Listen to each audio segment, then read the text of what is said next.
Hello everyone and welcome to today's video. Today I'm going over a new poll out of the state of New Jersey from the StimSite Research poll for the Insider New Jersey, which finds that Democrat Mikie Sherrill is leading over the Republican Jack Ciattarelli by about 6 points. The poll says that in the 2025 race for governor, Democrat Mikie Sherrill has 48% support to Republican Jack Ciattarelli's 42% support, according to the StimSite Research poll for Insider New Jersey. Another 1% of probable voters say they will definitely vote third party, while leaving 9% who are currently undecided at this time. There is still room for movement even among those currently backing one of the two major party candidates, as only 32% say they are definite about voting for Sherrill, and 31% are definite about voting for Ciattarelli. That's a very interesting thing that the poll includes, is which candidates are officially voters are locked in for voting for their respective candidates. Affordability, 53%, and taxes, 43%, are the themes of this election, rising to the top of a list of 13 different issues that voters say are the most important to them in choosing a candidate for governor. Among voters whose name affordability as one of their top issues, Sherrill 36% and Ciattarelli 34% run about evenly on who can better handle it. But the Republican has an overwhelming advantage among those concerned with lowering taxes, 50 to 15%. The Democrat Sherrill has a small edge on being able to provide economic opportunities for New Jersey families, 54 to 49 on that one. Concerned about protecting Social Security and Medicare, 30% is also an important as a component of the affordability issue. Only 36% of voters approve of the big beautiful bill, and 51% say it will hurt New Jersey families. President Trump, 44%, and Governor Murphy, 45%, do have similar job approval ratings from the Garden State voters. The blame for New Jersey's current problems is spread across the state government, 37%, national government, 27%, and both levels of government equally, 34%. The Murphy and Trump numbers are basically a wash. This suggests voters are looking for someone they can trust to address their economic worries and not someone who just takes swings at the leadership of the opposite party, said Patrick Murray of StimSite Research, the firm that conducted the poll for Insider New Jersey. New Jersey's wrong track number is 63%, and 8 in 10 voters say it's time for a change in how the state is run, with the majority 55% strongly agreeing with this view. At the current time, Sherrill has a slight advantage on being seen as a positive change agent, 53 to 47 for Ciattarelli in that one. Sherrill's personal favorability ratings holds 47% favorable to 31% unfavorable, which are somewhat better than Ciattarelli's 43% favorable, 39% unfavorable. Sherrill's preferred over Ciattarelli on some key candidate qualities, including being seen as a more caring, 45 to 31, trustworthy, 43 to 33, and optimistic, 43 to 35. The Democrat has a narrow edge on being seen as more competent, 42 to 39, while the Republican is seen as being more strong, 43 to 38 on that one. Both political parties are viewed negatively, 58% unfavorable for the Democrats, 55% for the Republicans. Most see both Sherrill, 57%, and Ciattarelli, 59%, as typical party politicians. Few say either of them seem like someone who can be independent of their respective parties, 24% for Sherrill and 19% for Ciattarelli.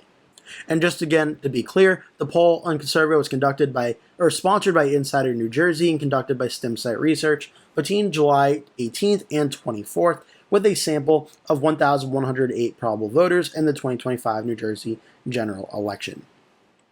Also, it's worth noting the sampling margin of error was plus or minus 3.3%. So this is a very interesting poll, because there's a few things in this poll that I noted that kind of contradict each other that are very interesting. One, it seems that with President Trump being around 44% and Governor Murphy being 45%, a good number of people of New Jersey disapprove of the Republican incumbent president, but also the Democratic incumbent governor, which suggests that the people of New Jersey really want change. But you would think, all right, in this scenario, well, if the Democratic governor is not popular, wouldn't the people of New Jersey want a Republican governor then as change? But President Trump also being at 44% suggests not necessarily, and maybe the people of New Jersey just want a different Democratic governor running the state. But then the parties are also unfavorable at 58% for the Democrats and 55% for the Republicans. So New Jersey is very interesting, according to this poll, because it's essentially a lot of voters in the state that are annoyed and frustrated with national Democrats and Republicans and state Republicans and state Democrats. So it's going to be very interesting to watch here when voters are this upset at both political parties and both the leading figures at the Democratic governor and Republican president, it's going to make for a very interesting and arguably competitive election as this race sorts to seek itself out. Now, in no way am I saying this race is now tied.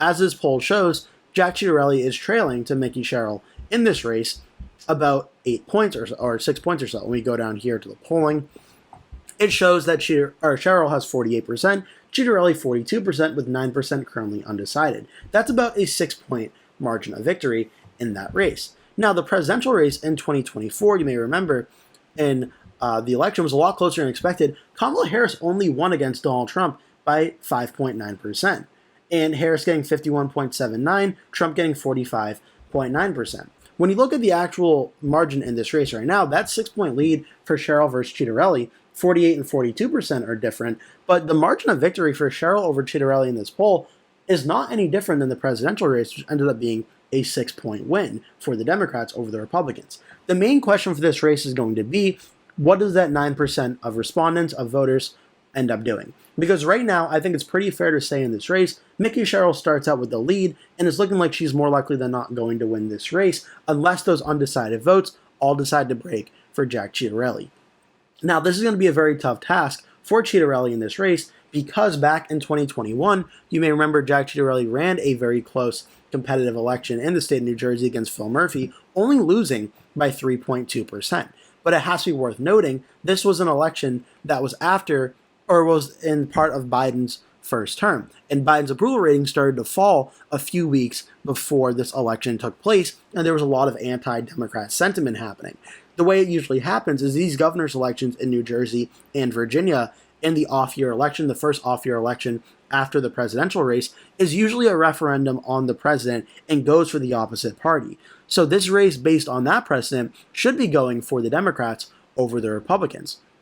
The only thing that could potentially throw a wrench in this is Jack Ciattarelli did run a very close race in 2021, and the fact the Democratic governor is the Democrat is currently the governor in Phil Murphy, his approval ratings not being super strong could be hurting a Democrat like Mikie Sherrill's chances in this race at very least a little bit.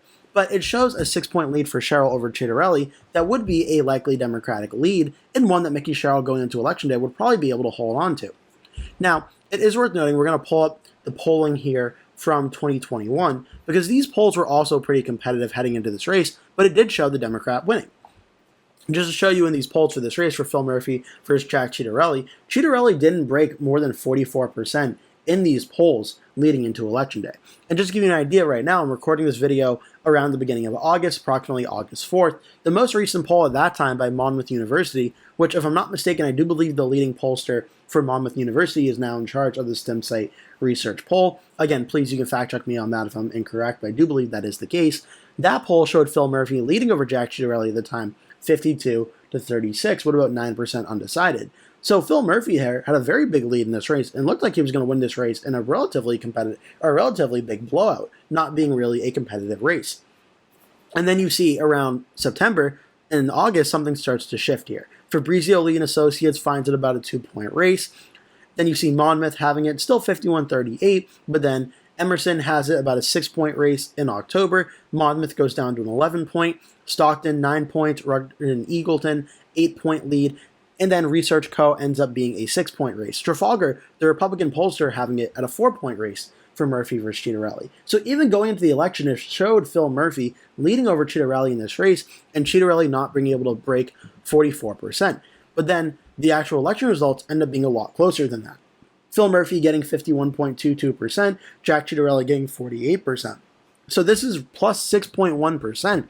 From the 2017 governor's race to the 2021 one, Jack Ciattarelli made up about 6 points off how the previous Republican did, where Phil Murphy lost 4.8%.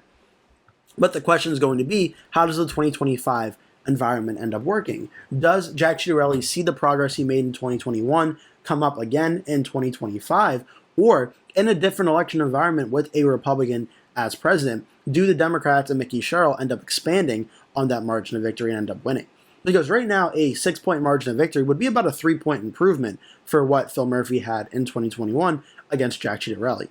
But again, we're seeing a lot of similarities in the early polling thus far which is the Democratic candidate, is having a lead of around high 40s to low 50s%, depending on the poll, and the Republican Jack Ciattarelli is averaging about 42, 43% or lower, with a lot of undecided vote left. So the polling is almost looking like exactly the same as 2021. The only difference in that race was a lot of votes in the last few weeks ended up going towards Jack Ciattarelli and breaking for him, and potentially in large part, maybe it was due to Jack Ciattarelli's part, but it could be because President Biden's approval ratings were getting very unpopular. Whereas this time around, President Trump is the incumbent president. Now, his current Real Clear Politics polling average is currently sitting around 4.8%, which for President Trump is actually not that bad, and arguably is better than where he was on Election Day in November, where on November 1st, going into Election Day, Trump was down about 7 points on the approval ratings. Trump being down 4.8 is actually pretty good for him. But this isn't just talking about a state of New Jersey that's a 50-50 state. It's a state that even though Donald Trump made a lot of big gains in the state, shifting about 10 points from 2020 to 2024, Kamala Harris still won the state by 6 points against Donald Trump. So this isn't like this is a Pennsylvania or a Michigan or a Wisconsin that can flip at any time. Even with President Trump's massive shift from 2020 to 2024, it was still a likely Democratic state, which suggests at very least the Democrats should be favored to win this race, and probably by a likely Democratic margin, given everything we know about these off-year governor elections. But this race still looks pretty close. But right now, the top 4 most recent polls, a 7-point lead for the Democrat, a 5-point lead for the Democrat, about a 8 or 9-point lead for the Democrat, and then a 6-point lead for the Democrat. All 4 of those most recent polls show a likely Democratic lead for Mikie Sherrill over Jack Ciattarelli. So it's possible this race gets very close, and Ciattarelli could pull an upset and win or narrowly lose like happened in 2021. But the early polling thus far seems to suggest that Mikie Sherrill is on her way to winning a likely Democratic race by a larger margin of victory than Phil Murphy won in 2021. Now, I've done some election results for more in depth for New Jersey in past videos as well, but just again to show you briefly here, I'll pull up the results from 2024 in the state of New Jersey and just show you what happened in comparison to the 2021 governor's race. Donald Trump lost to Kamala Harris by about 6 points in New Jersey in 2024 and made a lot of very important gains in counties like Gloucester County, Salem County, Cumberland County, Cape May, Atlantic, and also improving on Republican areas in Ocean County, Monmouth, Hunterdon, Warren County, Morris County, including a very narrow flip in Passaic County. Now, that's very big. Trump winning here by 3 points in Passaic is a very big indicator because back in 2021, Phil Murphy won Passaic County versus Jack Ciattarelli 51.44%. So when I'm watching this map for 2025 for the governor's race early on in the night, as we saw with the Democratic primary in New Jersey actually reports its votes pretty quickly. So we should get an early idea pretty early on how this race is going. I'm very specifically going to be watching up here in Passaic County and Morris County. Jack Ciattarelli won Morris by about 11%, and he lost Passaic by about 4%. What are the margins in these counties looking like for 2025? Is Mikie Sherrill winning Passaic County versus Jack Ciattarelli? If she's not, if Jack Ciattarelli is winning Passaic County, A, what are the margins? But also, if he's winning here, that could be a sign that he's overperforming his 2021 election results. Morris County, Jack Ciattarelli won it by 11 points against Phil Murphy. If he's doing so again by the same margin, that would also be a good sign for Ciattarelli. If Ciattarelli is winning Morris County by a smaller margin, that could be a sign that Mikie Sherrill is getting some of these Democratic votes and suburban independent voters back to her side, and this could be a sign that Sherrill's in for a very good night early on. It's also important to watch the key Democratic vote centers, Mercer County, Hudson Counny, and then you have also out here in Union and Essex. What are the margins of victories for Mikie Sherrill in this race? Are they what Phil Murphy got in 2021, or are they expanding on these margins as well? There's a lot of key areas to watch for in New Jersey, and I could do more very in-depth videos going over the state of New Jersey and how the counties will vote, but I'm very specifically watching northern New Jersey, Passaic County, Morris County, and looking at these margins, as well as areas down here in southern New Jersey, Gloucester, Salem, Cumberland, Cape May, Atlantic. These areas aren't as large in population as northern Jersey, but the percentages in them, if they're going red or blue, could be an indicator as well at how things are going. So for the governor's race in New Jersey for 2025 right now, my most recent predictions I did for Virginia and New Jersey, I both have the races listed at likely Democrat at this current point in time. In New Jersey, I have breaking that likely Democrat threshold, which is a 5 to 15% margin of victory. I have the Democrat winning right around that 6 to 6.5% margin. And this is obviously subject to change as more polls come out and as we get closer to Election Day. But I think Mikie Sherrill wins right now by a little bit double the margin from 2021 of around that 6 to 6.5 point win at this point in time. But we'll have to wait and see how this all develops. I hope you enjoyed this video. Make sure to like and subscribe if you did. Leave a comment below, tell me your thoughts, and I hope to see you in a future video.